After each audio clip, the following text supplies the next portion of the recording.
Plastic एक मसला है जिसका तस्करा अब अक्सर आपके सुनने में आता ही होगा, जिसे हम हर रोज इस्तेमाल करके कूड़े में फेंक देते हैं।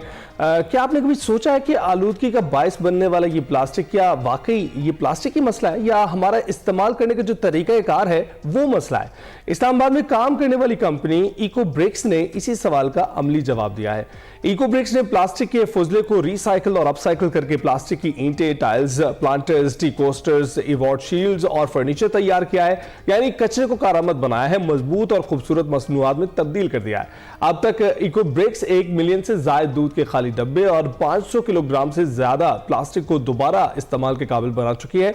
और ये महज आदादोशुमार नहीं है, ये इस बात का सबूत है कि अगर नीयत हो तो प्लास्टिक आलूदगी पर काबू पाया जा सकता है। इको ब्रिक्स की बनाई गई रिसाइकल टाइल्स अब F9 पार्क और इस्लामाबाद में F9 पार्क इस्लामाबाद में नस्ब कर दी गई हैं। और इस ब्रिक्स का मकसद सिर्फ मसनूआत बनाना ही नहीं है, बल्कि एक सोच को फरोग देना है कि प्लास्टिक को ज़ाया करना नहीं, जिम्मेदारी से दोबारा इस्तेमाल करना ही इसका असल हल है। जी हाँ, मजीद प्लास्टिक को इस्तेमाल करके हम कौन कौन सी अशिया बना सकते हैं, इस हवाले से हमने बात करनी है। हमारे साथ मौजूद है इको ब्रिक्स की बानी कशफ अख्तर। अस्सलाम वालेकुम कशफ, गुड मॉर्निंग। सबसे पहले तो हमें इस आइडिया के हवाले से बताएं कि ये इको ब्रिक्स का आइडिया आया कैसे और किस तरह से इसके ऊपर काम शुरू हुआ। आपने ये जो प्लास्टिक का इशू है इसको एक हम कह लें कि बिजनेस मॉडल में आपने इसको तब्दील कर दिया, ये कैसे किया? वालेकुम अस्सलाम। जी, आइडिया इस तरह आया था कि जब आप यूनिवर्सिटी में पढ़ रहे होते हो तो आप डिफरेंट चीज़ों को एक्सप्लोर करते हो। मैंने भी यही किया। मैंने अपनी यूनिवर्सिटी लाइफ में ही कुछ चीज़ें काम स्टार्ट कर दिया था करना। कुछ ना कुछ मैं कर ही रही होती थी। और एक दिन जब मैं घर वापस जा रही थी इस्लामाबाद से सरगोदा, तो वो मैंने ईंटों के भट्टे देखे थे। ज़्यादा गौर की तो समझ आया कि उसमें काला धुआं निकल रहा होता है और हम जो उसको जलाने के लिए यूज़ करते हैं वो प्लास्टिक ही है।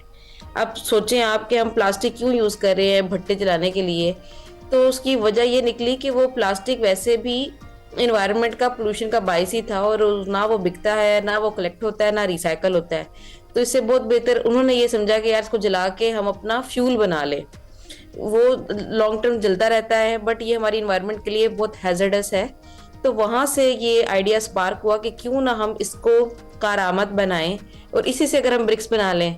तो ब्रिक्स बनाते बनाते हम और चीज़ें बना रहे हैं अब, टाइल्स, प्लांटर्स, फर्नीचर। तो इस तरह आइडिया मुझे बहुत ही खूबसूरत। आपने F9 पार्क इस्लामाबाद को तो आपने बेहतरीन शक्ल दे दी है और लोग जो भी उधर से गुजरते हैं उससे क्या उनको वाज़े तौर पर पता चलता है ये प्लास्टिक से बनी चीज़ें? जी जी, वहाँ पे एक तख्ती लगी हुई है। CDA के साथ मिलके हमने वो एक छोटा सा सेटअप किया था 2 साल पहले। तो अब तो हम बहुत बड़ी जगहों पे लगाने जा रहे हैं। तो वो एक अच्छा हमारा भी इनिशिएटिव था। राइट। अच्छा कशिफ, ये जो एक आम रिसाइकलिंग है और फिर ये जो अपसाइकलिंग है, इसमें बुनियादी तौर पर फ़र्क क्या होता है? और दूसरा ये कि किस किस्म का जो प्लास्टिक वेस्ट है उसको आप यूज़ में लेकर आते हैं, और ख़ुसूसी तौर पर जो हम नंबर देखें 1 मिलियन की दूध के जो डब्बे हैं वो रिसाइकिल करना किस तरीके से मुमकिन हो पाया? चलें पहले सवाल की तरफ आते हैं। देखिए, बहुत अच्छा सवाल है। रिसाइकलिंग सिर्फ उस चीज की होती है जो सेम कंपोजिशन में होती है। मतलब अगर आपने कोई रेड कलर लिया तो आप सारा रेड ही लोगे फिर, ठीक है, बेसिक जबान में बताऊं तो। अगर आपने एक तरह का प्लास्टिक लिया, जैसे कि आपने अब कोका कोला की बोतल ली है, अब वो ही सारी बोतल आपने लेनी है और उसको फिर आपने क्रश करना है, मतलब उसके छोटे छोटे पार्टिकल करने हैं और उसके बाद उसको दोबारा से मशीन में डाल के प्लास्टिक की फॉर्म में बनाना है। इसको कहते हैं रिसाइकलिंग। रिसाइकलिंग होती है होमोजीनियस मिक्सचर की। होमोजीनियस मतलब कि एक तरह का। अपसाइक्लिंग डिफरेंट है। अपसाइक्लिंग में आप प्लास्टिक को प्लास्टिक में कन्वर्ट नहीं करते बल्कि किसी और चीज में कन्वर्ट कर सकते हो, क्योंकि हर चीज दोबारा प्लास्टिक में कन्वर्ट होने की सलाहियत नहीं रखती। जैसे कि आपके थैले, आपके चिप्स के पैकेट या कुछ भी प्लास्टिक जिसकी लेयर्स होती हैं, तो उसमें इतनी सलाहियत नहीं होती कि दोबारा से वो कन्वर्ट हो जाए प्लास्टिक के अंदर। तो आप उसको कर देते हो अपसाइकल। अपसाइकल मतलब आपने उसको किसी और चीज में अपग्रेड कर दिया, जो हम करते हैं। हमने प्लास्टिक लिया, हम उसको प्लांटर की शक्ल दे देते हैं, हम उसको कुछ और बना देते हैं, बट वो दोबारा प्लास्टिक नहीं रहता और उसके बाद वो दोबारा क्रश होके मादा बन जाएगा, जिसको आप जो घरों के अंदर होती है ना, वो फाउंडेशन के जो फाउंडेशन बनाते हैं तो उसमें मिट्टी डालते हैं, उस जगह पे आप उसको डिकम्पोज कर सकते हो या डिस्पोज कर सकते हो। ये हो गया पहला सवाल का आपका जवाब। Am I clear on this? Right. तो ये बताइएगा कश्यप, आपने सुना ही होगा मुर्तज़ा वहाब जो है वो कह रहे थे कि जो ढक्कन भी इससे बनाए जाएंगे मुख्तलिफ गट्ठों के, और वो ये कह रहे थे कि इसका इस्तेमाल जो है बेहतरीन तरीके से इसी तरह से किया जा सकता है। तो क्या आपसे कोई राब्ता किया गया, कोई इस तरह की बातचीत हुई? अच्छा, राब्ता डायरेक्टली तो नहीं किया गया, लेकिन उनके जो बहुत जानने वाले क्लोज लोग हैं उन्होंने मुझे अप्रोच जरूर किया था और उन्होंने मुझे कहा कि हम ये इनिशिएटिव कराची में लाना चाह रहे हैं एंड हमें मतलब आपकी सपोर्ट से एक बड़ा फैसिलिटी वहाँ पे भी लॉन्च करनी है। फिर हम उसकी बातचीत में हैं और हम भी ये मैनुअल कवर्स इस्लामाबाद में लॉन्च करने लगे हैं विद वो जो यहाँ पे म्यूनिसिपैलिटी है MDA।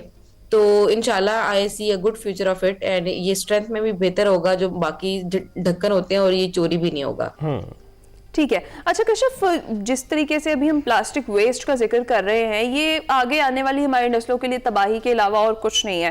डेफिनेटली आप बहुत अच्छा काम कर रही हैं जिस तरीके से इसको रिसाइकिल किया जा रहा है या अपसाइकिल किया जा रहा है। तो इस हवाले से कोई इनिशिएटिव्स गवर्नमेंट के साथ भी कोई कोलैबोरेशंस आपकी चल रही हैं, कुछ पंजाब हुकूमत के साथ या फिर फेडरल गवर्नमेंट के साथ, कि इस वेस्ट मटेरियल का आखिरकार एक पक्का जो सोल्यूशन है वो सामने आए और उसे इसी तरीके से यूज किया जाए बड़े लेवल पर जिस तरह से अभी आप कर रही हैं?